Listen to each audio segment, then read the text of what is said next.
profesor Miguel Ángel Fernández. Tenemos las condiciones del inicio del año escolar y, como hemos dicho, el tema educación no debe desaparecer de la agenda. Sin embargo, es como si fueran los apagones, van y vienen y no nos damos cuenta que postergando la discusión sobre la educación dominicana, dejándosela a grupos que tienen muy buena intención, pero deciden en un gabinete qué hacer con los educandos y con ustedes, y así parece que es el cuento de nunca acabar. Y nosotros hemos querido invitar hoy a una persona que, además de los libros citados, tiene un compromiso con la transformación de la escuela, pero la transformación de la escuela necesita de maestros y de maestras, y nos dicen que ustedes no sirven, que ya ese paradigma de buenos maestros está agotado. Comenzamos por ahí. Sí. Adelante. Bien, ¿qué podría pasar con un país, con un pueblo que inicia toda una campaña para denigrar a su maestra, a su maestro, para tumbarle la estima y el orgullo profesional y tirarlo al piso en las condiciones que se está haciendo con el magisterio nacional? Ningún país que se respete habla como se hablan en los micrófonos y en todas las tribunas en este país del magisterio. Y lo que pasa es que toda esa querella pública contra el maestro es una forma, es como una espuma para que los victimarios del sistema educativo se escabullan y eviten dar la cara y dar por sus responsabilidades. Eso es grave lo que usted está diciendo. Los resultados escolares son los resultados de la sociedad dominicana. La escuela no está en otro planeta, está en este planeta y en esta atmósfera, cruzada por las virtudes que tiene el país, pero también las desgracias y las tragedias. Y quieren además, desde los púlpitos, desde los micrófonos, erigirse en docto, hablando de educación sin nunca haber ido a la escuela y sin saber lo que está pasando en la escuela. Doña Carmen, la jornada escolar extendida, que tiene 8 horas ahora, tiene el mismo programa de cuando tenía 4 horas. O sea, no ha variado la oferta curricular. ¿Y qué se hace en esas 4 horas restantes? Se pierden, porque la escuela lo que se ha convertido es en una especie de reservorio de muchachos pobres. Allí se la tienen condiciones de hacinamiento, sin los lugares para el esparcimiento, sin espacio para el taller de arte, de música, de pintura, de laboratorio, de biblioteca, de sala de tarea. Y más bien han llevado el plan social de la presidencia a darle comida a los pobrecitos de este país, pero no porque ha habido ninguna intención en mejorar los escenarios escolares y los procesos de aprendizaje para impactar los rendimientos académicos. Y más bien se ha reducido como una cárcel. La escuela se ve como un destino poco feliz para nuestros adolescentes y nuestros niños. Ahí sufren 2 millones de niños y adolescentes, y maestras y maestros, y debo decirle, sobre todo las maestras. ¿Por qué? Y la mujer en este caso, que es la verdadera madre y maestra. Porque la mujer en el nivel inicial es el 100% de la matrícula docente. En el nivel básico anda el 85 y el 90%. Y en el medio todavía sigue siendo el 75%. Y hay un estado de violencia contra la maestra y el magisterio, psicológico, moral, social, económico, que es violencia de Estado contra la mujer, es violencia de Estado contra la maestra, es violencia de Estado contra el Magisterio Nacional, al que se le quiere responsabilizar por unos resultados de pruebas estandarizadas, sean estas diagnósticas, pruebas nacionales, las pruebas PISA, PERCE, CERCE, TERCE, todo eso con unos instrumentos estandarizados que buscan un tamaño así, como si fuera una serie industrial, como fuera una mercancía y no seres humanos. Y a partir de esos resultados comparativos quieren entonces responsabilizar a la maestra y al maestro. Sin embargo, esos procesos escolares, hasta la misma normativa, la propia Ley General de Educación En sus artículos 58 y 59 define 13 parámetros de la calidad educativa. Cuando usted lo lee, el maestro, su acción educativa impacta en 3 variables. 9 y 10 son sistémicas. Los modelos educativos, los cambios de enfoque pedagógico que son frecuentes porque el país está comprando paquetes extraños sin producir investigación, sin generar la propia iniciativa local. Como eso no da pie con bola, entonces responsabilizan a la maestra con el agravante de que a la escuela es difícil la semana que no entre un técnico del distrito, sale ese, entra un técnico regional o entra un técnico nacional. Usted ve en la prueba PISA que nada más mencionan los parámetros en ciencia, en matemática y en lectura, no porque se evalúen los otros parámetros. Incluso la prueba PISA evalúa otro parámetro, pero no sale en el informe.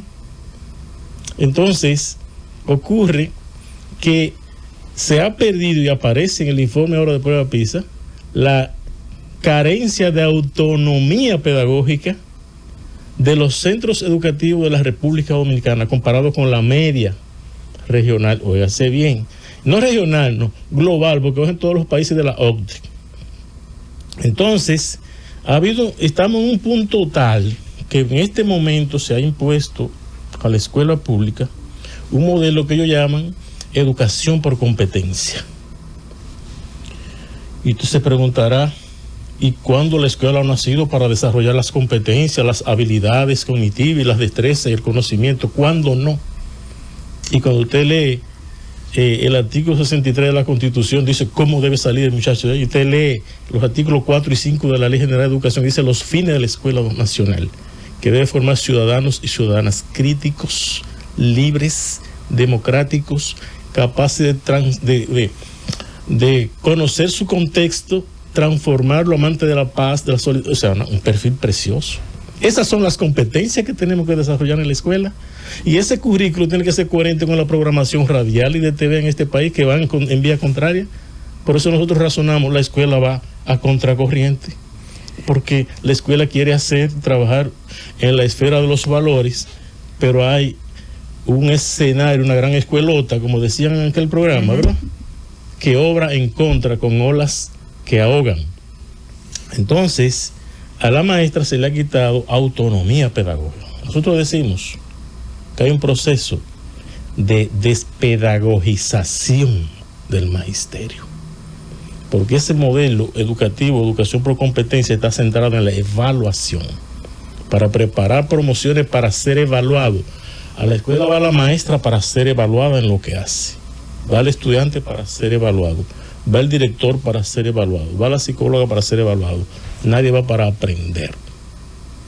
Profesor, con ese texto, la escuela a contracorriente, yo pienso que usted quiere que se discuta como debe discutirse eso que usted está planteando. Usted tiene 30 años de experiencia en el magisterio y usted ha dicho algo que es estremecedor, que la escuela pública se ha convertido en un reservorio de muchachos pobres. Usted sabe que hay países donde la excepción es ir a colegios privados, es la élite que va a colegios privados porque la calidad de la educación pública permite que todos asistan. Claro. Hace muchos años, aquí la escuela pública albergaba a muchachitos de clase media y a muchachos de clase marginal. Sobre todo en la zona rural, todos estudiamos con la misma maestra. Exactamente. El patrón, el gran terrateniente y el hijo del trabajador iban a la misma escuelita. Y eso tenía un resultado hasta en el comportamiento de quienes recibían esa educación. Da una ciudadanía distinta. Entonces, ¿cuándo ocurre esta transformación que va en desmedro de la educación dominicana, que además es más que evidente, profesor, porque estamos viendo el resultado? ¿A quién buscar? ¿A ustedes? Ya usted descartó que fueran los maestros y la maestra. El sistema no va preso. Entonces, ¿qué pasó aquí o qué está pasando aquí? La privatización de las funciones públicas Usted recuerda que hasta hace poco a la escuela pública nadie le hacía caso cuando el presupuesto era 1.5 del PIB, 1.9 o 2.3. Cuando vino esa bocanada de recursos, cayeron sobre la escuela todas esas aves de rapiñas que andaban sobrevolando y aterrizaron en ella con proyectos a hacer lucro. Y eso se expresa en el tema de las construcciones, donde, bueno, pusieron el 4 en el 2013, maravilla, pasamos de 46 mil millones de pesos al año a 98 mil. Pero inmediatamente el presidente Medina le sacó 2.000 millones y se lo puso a la alfabetización de adultos, le sacó tanto para otras cosas, y de ahí para acá han venido sacándole al presupuesto educativo que dice 4% del PIB para educación. En el 92, que había una matrícula y había un estadio económico, pero ya para el 2024 se supone en la misma ley de Estrategia Nacional de Desarrollo, la 1210 creo, se habla que ya para el 2024 el presupuesto de la escuela pública debiera estar por los 6.5% del PIB. Sin embargo, ahora se escandalizan la gente que qué están haciendo con el 4% en la escuela si los resultados son vergonzosos. Pero hay que ver la calidad de ese gasto, dónde ha ido a parar, por qué. ¿Por qué? ¿Y por qué tienen que ir actores extraños a decirle a la maestra cómo se da una clase? ¿Cómo usted va a entrar a un aula a decirle a una maestra cómo se inicia una clase, cómo se desarrolla una clase, cómo se termina una clase? ¿Y quién es esa persona? Actores privados están haciendo fortuna con el presupuesto de la escuela. La formación inicial docente la tienen ellos. La formación continua docente la tienen ellos. Dice una cosa a propósito. Dice la normativa que los docentes deben ser evaluados en su desempeño mínimo cada 3 años para generar, a partir de ese diagnóstico, programas de formación continua que eleve el desarrollo profesional en ejercicio. Y por tanto, el programa que se hace debe ser para responder a ese levantamiento. Sin embargo, el MINER se gasta miles de millones de pesos en instituciones privadas que le venden diplomados, maestría, doctorado, posgrado, especialidades sin ton ni son, sin responder a la necesidad formativa de los docentes. ¿Qué tiene que hacer el MINER a través de INAFOCAN? Hacer la evaluación de desempeño, hacer los levantamientos y luego decir, bueno, esta región está buena en lengua española, este nivel está, y en este nivel entonces hay que ser, ¿verdad?, la inversión para la formación continua. No se está siguiendo criterios, los criterios técnicos, científicos, lógicos, incluso de que dice la normativa, sino que están comprando paquetes privados, incluyendo la didáctica, la pedagogía y todo eso. Mire una cosa, la educación es un acto vivo. Y se supone que la maestra, una vez graduada, si ha tenido una oportunidad formativa, porque esa es otra cosa. Que la maestra, hay que ver qué oportunidad formativa tuvo la maestra, el maestro. ¿Cuál fue el currícula? ¿Qué programa? Y además, ¿quiénes fueron los formadores de los formadores? Eso hay que revisarlo, doctora. Los formadores de formadores y esos programas, y todo eso está privatizado. ¿Y cómo te va a dar una función tan importante como la formación de sus docentes al sector privado? ¿Y quién aceptó eso, profesor Fernández? Y a otro, usted menciona INAFOCAN, y se supone que ahí está el centro de la formación para los maestros. Sí, es el instituto especializado. Exacto. Para la formación continua de maestros. Y entonces, ¿cómo se permite esa intromisión que usted está planteando? Por toda la distorsión que hay, porque incluso los recursos del presupuesto de INAFOCAN lo han diferido para formación inicial en un programa presidencial que lo inició Danilo Medina, programa presidencial de 20.000 becas de excelencia. Óigase, doctora. Cambiaron la normativa y la currícula de formación inicial docente, la licenciatura. La volvieron una beca, algunos mecanismos para seleccionar con mejor perfil los bachilleres para estudiar educación. Eso está correcto. Pero hasta la forma de seleccionarlo con unas pruebas estandarizadas al estilo Puerto Rico y Estados Unidos es muy discriminatoria, porque en este país, ¿qué te va a buscar un bachiller excelente para educación? Pero además, ¿quién dijo que los problemas de la escuela dominicana se resuelven con maestros excelentes? ¿Y quién dijo que la excelencia se masifica? Con que nuestros docentes sean buenos Es suficiente, y si hay muy buenos, mejor, y si los hay excelentes, bienvenidos sean. Entonces hay un fraude propagandístico con el tema de la excelencia. Y hay además, eso está trabajado como una matriz de opinión, porque debo decir lo siguiente: todos esos sectores corporativos que a través de sus medios desarrollan toda una matriz de opinión anti-maestro, esto se ha vuelto casi una ideología. Casi como una con la ideología. policía. Casi una ideología. Pues mire, esos grupos andan detrás, ¿sabe de qué?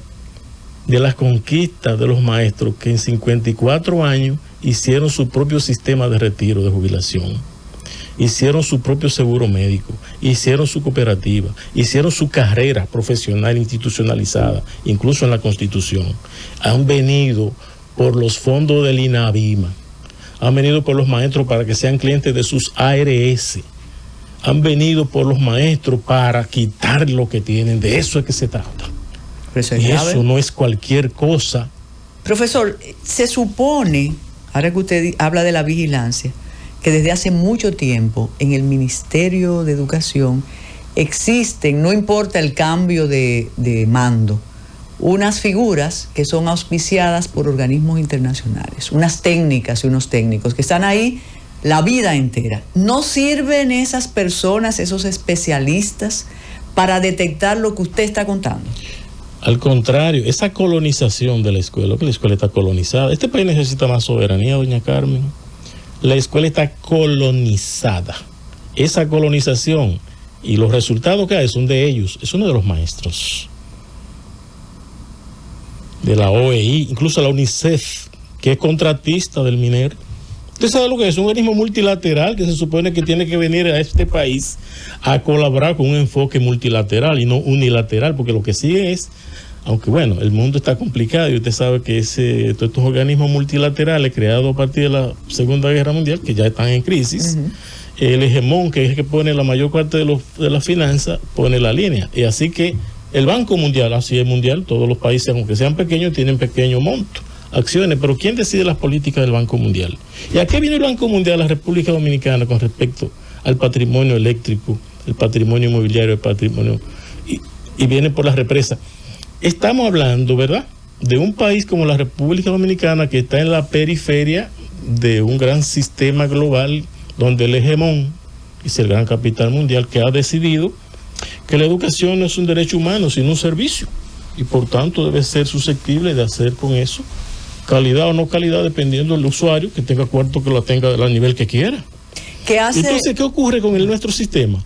Ahí en educación, usted dice que pernoctan organismos y técnicos permanentemente, porque ese es el poder permanente. 10 años, 15 años tienen ahí. El poder permanente. Ellos se reciclan, pero es lo mismo.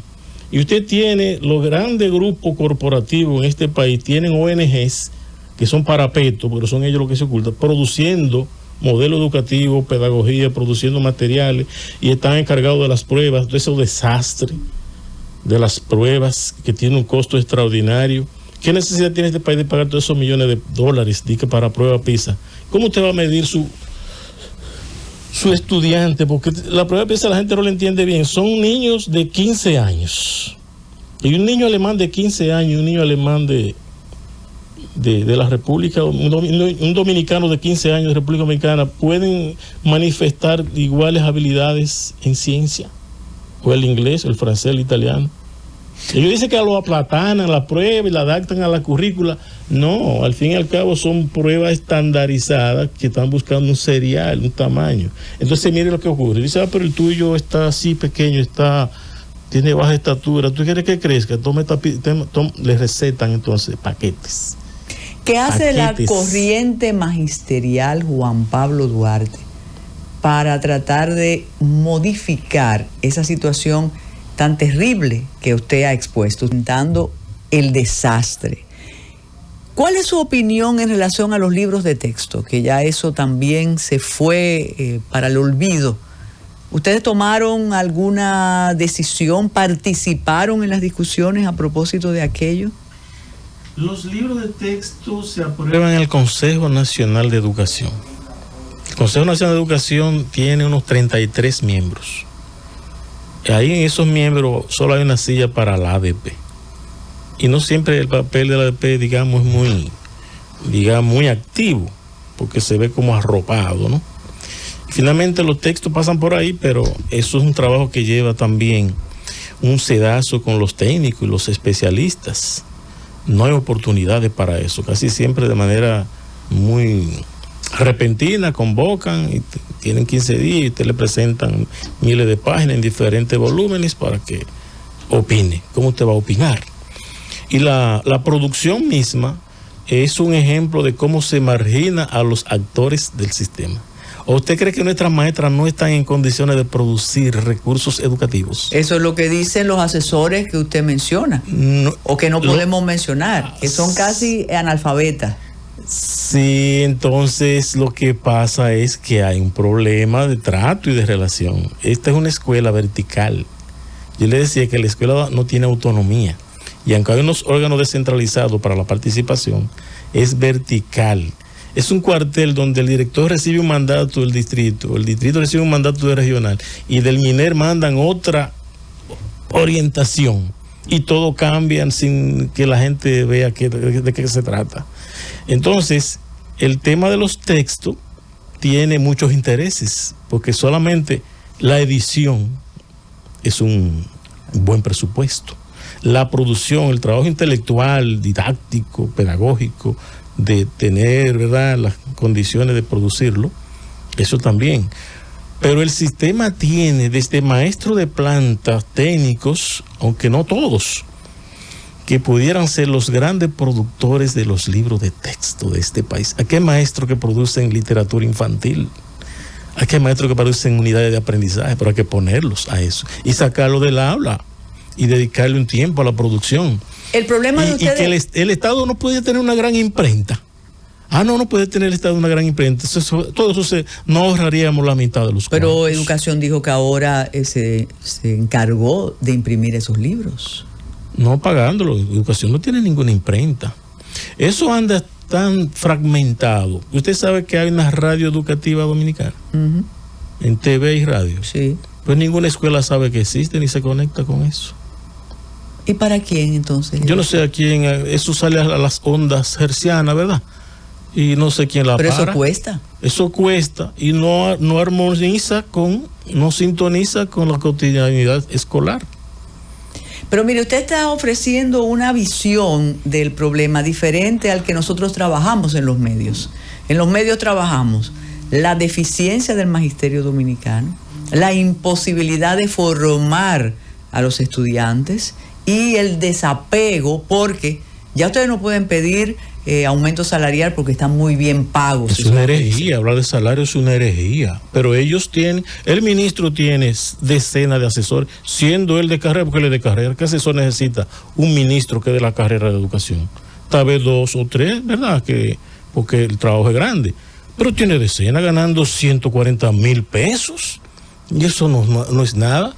Y esos grupos corporativos a través de ONG que tiene de parapeto están ganando miles de millones. Ahora mismo a 6 universidades privadas le están echando 3.800 millones de pesos. ¿Para qué? En un programa de inducción educativa. Inducción es un programa. ¿Y Foduso entonces? Y Foduso y Nafocan. Dígame. Y la universidad pública. Dígame. Y el mismo personal técnico del ministerio. Dígame. Entonces, ¿de qué estamos hablando? De negocio. Y mire lo que está pasando con la inducción, por ejemplo. Un maestro nuevo pasa un concurso y tiene que durar 1 año para quedar, de hecho, en carrera. Formal, ya, fijo, estable. Pero ese año es una prueba en la que debe estar acompañado por un tutor. ¿Quién es el mejor tutor de un maestro nuevo? Un maestro veterano. Claro. Que le acompañe en la planificación, que le ayude a la gestión áulica, que le ayude a la evaluación, que lo acompañe y lo lleve, ¿verdad? Porque está recién entrando. No, son unos diplomados que están dando virtuales, con el mismo programa para todos. Y hay maestros que entraron por concurso, pero ya tienen 10 años de experiencia en un colegio, o 5 años de experiencia como maestro contratado. ¿De qué inducción usted me está hablando? Entonces le están repitiendo como una licenciatura, un diplomado, que no tiene nada que ver con la iniciación. ¿En la ADP discuten esto que usted está planteándole a la nación? En la ADP se habla de todo esto. y con los maestros también, incluso hay resistencia, porque muchos programas incluso se lo ponen en horario de descanso de la maestra. Una maestra que llega agotada a las 5, sale a las 4 de la escuela, llega agotada, 4:30, 5 a su casa. Ya a las 6 le están conectando. Y no bien termina un programa cuando ya está en otro programa. Porque ocurre que, no sé si es que las universidades privadas no tienen matrícula, pero la nómina del MINER es la matrícula de esas universidades. Y les repiten programas y contenidos. Y nada de eso responde a la necesidad que tiene la maestra en el día a día. Está complicada el aula, doctora. Nadie se imagina lo complicada que es la acción educativa en un contexto en el que están las familias dominicanas, en el que están las condiciones socioeconómicas, en toda la distracción que tienen estos adolescentes. Y la inseguridad, la violencia que tienen ustedes. Y la inseguridad y la violencia. Usted sabe que la escuela debiera ser una gran oportunidad. Que esa escuela trabajara, digamos, las áreas curriculares en horario fresco de la mañana y que en la tarde, bueno, pues la maestra tenga un espacio para mejorar su unidad que sigue, o atender uno u otro chico que necesita alguna atención personalizada, pero que los chicos tengan, la que tenga actitud para el arte, tenga la escuela de danza, pueda danzar. Pues la niña pobre tiene derecho a danzar, porque de eso que se trata, que sean iguales, porque los hijos de clase media y media alta iban en la mañana al colegio y en la tarde iban a una escuela de música, a un laboratorio de idiomas, o de informática, o de deporte. Entonces, la que era pública, ese fue el concepto, que son todos iguales, y la oferta educativa tiene que ser universal. Por tanto, la niña que tiene, y el niño que tiene actitud para el dibujo, para el canto, para las letras, la pintura, ¿verdad? Y las artes escénicas, plásticas, todas. Debiera haber un aula para pintar. Y entonces lo agradable que es que le toquen el timbre a las 4 y que los niños estén haciendo la tarea o haciendo la obra. Y digan, pero mira qué corto salió el día. Entonces usted está diciendo... Usted sabe que esa escuela está a una temperatura horrible, con unos techos bajitos, los sanitarios. Usted sabe que hay centros educativos, que a las 10 de la mañana ni la adolescente ni la maestra se puede cambiar a una toalla sanitaria, porque los sanitarios no sirven. Esa es la escuela. ¿Quién tiene la posibilidad de escuchar eso que usted está diciendo y establecer la transformación urgente y necesaria también? Sí, creo que nosotros los maestros tenemos un rol que tenemos que ser lo más activo en la articulación con la familia. La familia tiene derecho a que sus hijos, a sus hijas, tengan un escenario escolar seguro y digno y en condiciones de aprendizaje, digamos, aceptable. Que no se reduzca la escuela a una cárcel. La escuela está amurallada, encerrada, sin ventilación. Muchas no tienen electricidad. Entonces, para usted pasar 8 horas en un lugar debe estar cómoda, porque solo estando bien se enseña bien. Solo estando bien se aprende bien. Y cuando nosotros vemos a esos niños... Y nosotros apelamos al bienestar magisterial y al bienestar estudiantil, pero el bienestar estudiantil lo han reducido a un mendrugo de pan con 8 onzas de líquido saborizado y muy dulce, y a un chin de comida que los muchachos a veces dejan porque no les satisface. A eso les reduce el bienestar estudiantil. No, el bienestar estudiantil tiene que ver con las condiciones físicas, ambientales, sanitarias. De bienestar. Y un kit escolar temprano, a temprano ingreso. Y entonces, cuando vemos esos niños y esas niñas con esos uniformes, esas caritas de alegría, porque van rumbo a sus escuelas, y el famoso transporte escolar con la imagen del presidente de la República, eso no comienza a pautar una transformación. No, eso impacta positivamente, bienvenido sea. Hace tiempo que la escuela debió tener una flotilla de vehículos para salirse del aula y que la escuela sea el museo, o la montaña, o la fábrica, o la finca de banano, o la finca de arroz, porque la escuela está de espalda a la producción del país y las propias universidades, dice doña Carmen. La educación anda por un lado y la sociedad anda por otro, la producción anda por otra. Esto está fragmentado. Y pudiera tener más significado y más sentido una escuela y una educación media y superior y técnica vinculada a la sociedad y a la comunidad, y no de espalda. Y hay que entrar Y los maestros tenemos que aumentar el contacto, el liderazgo y convocar a la familia, a la sociedad a que vayan a la escuela. La escuela hay que recuperarla y redireccionarla. Desde los asuntos de gestión y administración, los asuntos pedagógicos y los asuntos del quehacer escolar. Pero ustedes lograron, o logró el país, que presidiera el Ministerio de Educación una persona que viene del sector y que aparentemente ha tenido mucho éxito en los negocios educativos. Entonces él conoce lo que está pasando en la escuela. ¿Se ha notado algún cambio con la gestión del actual ministro de Educación? Para nada, al contrario, se ha acentuado todos los procesos de privatización y marginación del magisterio en los mecanismos de participación.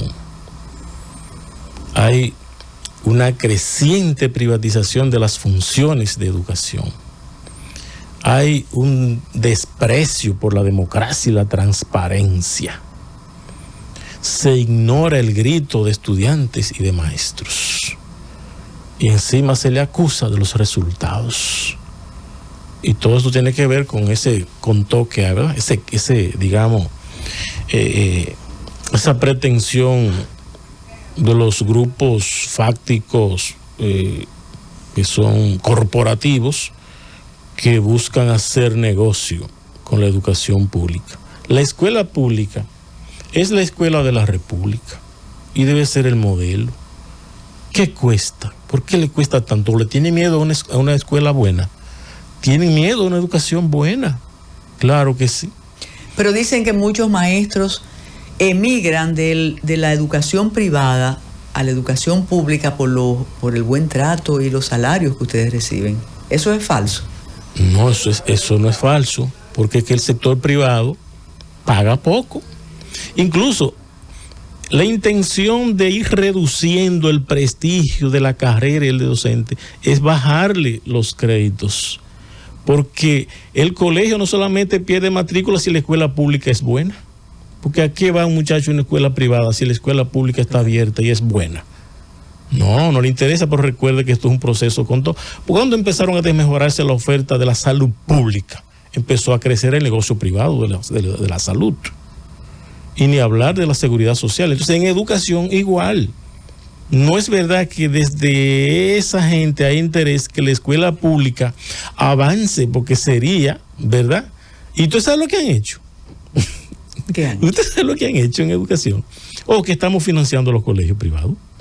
Muchos colegios confesionales y no confesionales tienen su matrícula pagada por el Ministerio de Educación. Y siguen con la selección elitista. ¿Usted no sabía eso? Pero entonces hasta la comida que le sirven en un colegio de eso, del INAVIE, es mejor que la comida que va a la escuela pública. Pero no solamente eso. Nosotros, los trabajadores, el pueblo, los que tributamos, los ciudadanos que pagamos impuestos, estamos financiando la educación cara de lo privado, porque cada vez que un empresario de eso presenta la factura de su inversión en la educación de sus hijos, se la descuentan al pago de impuestos. Sí. Estamos financiándolo nosotros, los pobrecitos, a ellos. Bueno, profesor, esto ha sido un momento dramático con lo que usted ha dicho. Yo espero que quizás con los cambios que dicen que vienen por ahí comience un tránsito distinto. Le agradecemos muchísimo su participación, pero ya llegó el gobierno que estábamos esperando, así que lo despedimos y queremos verlo en otra oportunidad. Muchísimas gracias.